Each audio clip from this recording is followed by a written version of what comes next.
માછીમાર boat association દ્વારા rally યોજી સૂત્રોચ્ચાર સાથે મામલતદારને આવેદનપત્ર આપવામાં આવ્યું। પોરબંદર દરિયામાં જેતપુરની કંપની દ્વારા પાઇપલાઇન નાખી દરિયામાં પાણી ઠાલવાના વિરોધમાં જાફરાબાદ સાગરખેડુ દ્વારા બહોળી સંખ્યામાં ઉપસ્થિત રહીને મામલતદાર કચેરીમાં આવેદનપત્ર આપવામાં આવ્યું।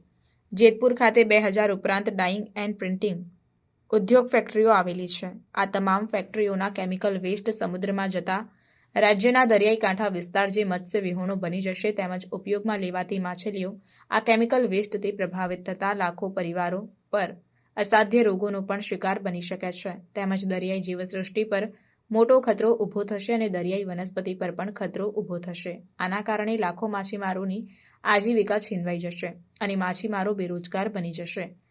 દરિયાઈ જીવસૃષ્ટિ ખતમ થઈ જશે। સરકાર દ્વારા ઔદ્યોગિક કંપનીઓને આ કેમિકલયુક્ત પાણી પ્રોપર ટ્રીટમેન્ટ કરી રિયુઝના આદેશ કરવાના બદલે આ કેમિકલ વેસ્ટ રાજ્યના સમુદ્રમાં નાખવા ડીપ સી ડિસ્પોઝલ પાઇપલાઇન પ્રોજેક્ટની પરવાનગી આપતા રાજ્યના માછીમારો પરિવારોની આજીવિકા સાથે સમગ્ર દરિયાઈ જીવસૃષ્ટિનું અસ્તિત્વ પર મોટો પ્રશ્નાર્થ ઊભો થયો છે। આ બાબતે જાફરાબાદ સાગરખેડુ દ્વારા મામલતદાર મારફતે વડાપ્રધાન નરેન્દ્ર મોદી તથા ગુજરાત રાજ્યના મુખ્યમંત્રીને આવેદનપત્ર આપવામાં આવ્યું।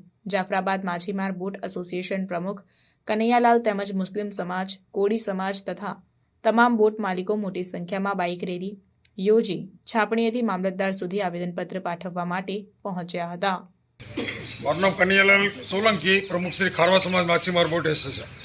હાલના સમયમાં આપને ખ્યાલ હશે આખા ગુજરાતની અંદરથી જે જેતપુરનું કેમિકલયુક્ત પાણી પોરબંદરની દરિયાની અંદર ઠાલવવાના છે, આના વિરોધ માટે પોરબંદરથી લઈને આખું ગુજરાત અત્યારે માછીમારો વિરોધ કરી રહ્યા છે। સરકારે આ જે નીતિથી આ જે પરમિશન આપી છે ખરેખર આ બહુ ખોટી વસ્તુ છે, કારણ કે ફક્ત પોરબંદરને નુકસાન નથી થવાનું, આ નુકસાની આખા ગુજરાતના દરિયા કિનારા, ગુજરાત, દીવ, દમણ, ગોવાના તમામ દરિયા કિનારાના માછીમારોને નુકસાન થવાની છે। આવતા દિવસોની અંદર ફક્ત જેતપુરનું પાણી નહીં પણ આવતા દિવસોની અંદર અમદાવાદનું પાણી ખંભાતના દરિયામાં છોડવાના છે, જેને કારણે આ ભાવનગર જિલ્લાનો તમામ પટ્ટો માછીમારો માટે ખલાસ થઈ જશે। સરીગામ, ઉમરગામ, વાપી આ કેમિકલ પણ દરિયામાં ઠાલવાના છે। એટલે ટૂંકમાં ગુજરાતના માછીમાર માટે હવે દરિયાની અંદર મચ્છીનું પ્રમાણ કે મચ્છી રહેશે જ નહીં, કારણ કે આપણે જોઈએ છે કે એક સામાન્ય કેમિકલ દરિયાની અંદર આવે છે તો કરોડોની સંખ્યા મચ્છી મરી જાય છે।